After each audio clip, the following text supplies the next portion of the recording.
तो जब तक हमारे देश का नेता के साथ साथ ब्यूरोक्रेट्स का विरोध नहीं होगा तब तक हमारा देश नहीं सुधरेगा। क्योंकि आप जानते हो कि अगर प्रधान घुटटेक होता है तो घोटाला कौन है, उसके अंदर की जो अकड़ाहट है वो बता रही है कि चुनाव विपक्ष वर्सेस सत्ता नहीं हो रहा।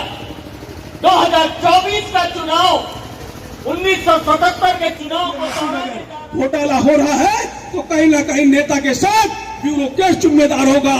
और दोस्तों, मेरे साथियों, आपको ध्यान में रखना होगा कि हमारे देश का की जनता का भाग्य बहता था कि उस समय पहले से चुनाव हुए थे और आज जनता और सत्ता की लड़ाई के बीच में ईवीएम सबसे बड़ी पार्टी से सत्ता का चुनाव हुआ। एक तरफ देश की पूरी जनता थी और दूसरी तरफ सत्ता थी और जनता ने सत्ता को उखाड़ कर है। क्योंकि अगर सीबीआई में बैठा है तो आईएएस बैठा है, अगर इनकम टैक्स में बैठा है तो आईआरएस बैठा है, अगर जिले में भी चुनाव अधिकारी होता है मेन तो वो आईएएस होता है। तो हमारे देश का जो ये लोकतंत्र है इसको सबसे ज्यादा बर्बाद करने में हमारे देश के ब्यूरोक्रेट्स का हाथ है मेरे दोस्तों, मेरे साथियों। तो जब तक हमारे देश का नेता के साथ साथ ब्यूरोक्रेट्स का विरोध नहीं होगा तब तक हमारा देश नहीं सुधरेगा।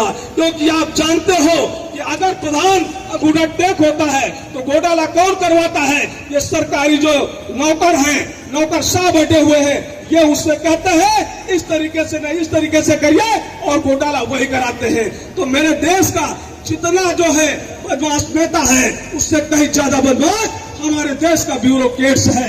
इनके खिलाफ भी हमें आवाज उठाना होगा, चाहे वो किसी जात धर्म समुदाय का ब्यूरोक्रेट्स हो, उसके खिलाफ आवाज उठानी होगी।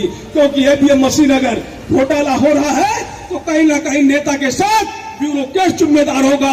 और दोस्तों, मेरे साथियों, आपको ध्यान में रखना होगा कि हमारे देश का आज ब्यूरोक्रेट भी चोर है और उतना ही जिम्मेदार है जितना कि नेता उतना ही ब्यूरोक्रेट जिम्मेदार है। इसी के साथ अपनी वाणी को विराम देते हुए जय भीम, जय भारत, जय संविधान। बात थी जब जनता वर्सेस सत्ता का चुनाव हुआ। एक तरफ देश की पूरी जनता थी और दूसरी तरफ सत्ता थी और जनता ने सत्ता को उखाड़ के फेंक दिया। लेकिन उस समय एक और खास बात थी, 1977 के वो चुनाव बैलेट पेपर से हुए थे। आज 2024 में एक बार फिर पूरे देश में जनता वर्सेस सत्ता का चुनाव होने जा रहा है। हमें लगता है कि कोई इंडिया ब्लॉक होगा, हमें लगता है कांग्रेस होगी, हमें लगता है विपक्ष होगा। अब आज अगर ठीक से आप गांवों की तरफ थोड़ा चले जाए, जनता की जो चुप्पी है उसके अंदर की जो अकड़ाहट है वो बता रही है कि चुनाव विपक्ष वर्सेस सत्ता नहीं हो रहा है। 2024 का चुनाव 1977 के चुनाव को दोहराने जा रहा है जब जनता लड़ेगी चुनाव सत्ता से। लेकिन 1977 की जनता का भाग्य बहता था कि उस समय पहले से चुनाव हुए थे और आज जनता और सत्ता की लड़ाई के बीच में ईवीएम सबसे बड़ी बाधा बन के खड़ी हुई है। इस बाधा को हटाए बगैर हम 1977 को दोहरा नहीं पाएंगे। 1977 में जनता की चुनौती पड़ी थी, संविधान को चुनौती दी गई थी, जनता सड़क में आई थी और सत्ता को उसके मुंह की खानी पड़ी। 2024 एक बार फिर 1977 को दोहराने जा रहा है, या किसी पार्टी के पक्ष में नहीं। दरअसल 2024 का चुनाव 3 लोगों का पूरे देश के खिलाफ भी है।